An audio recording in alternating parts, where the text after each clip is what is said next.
In this video, I will show you how you can change the lock screen clock style of your Samsung Galaxy S26, S26 Plus, or the S26 Ultra.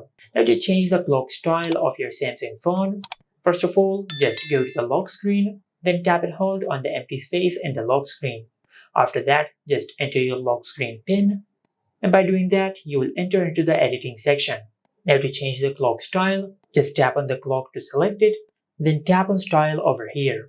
Now we have a few digital lock screen clock styles, and we even have an analog lock screen clock style. And if you want an animated lock screen clock style, you can select any of the animated lock screen clock styles from here. Now to change the font of the lock screen clock, just tap on font and color, and if your lock screen clock supports font changing, you'll be able to select any of the fonts which are available over here.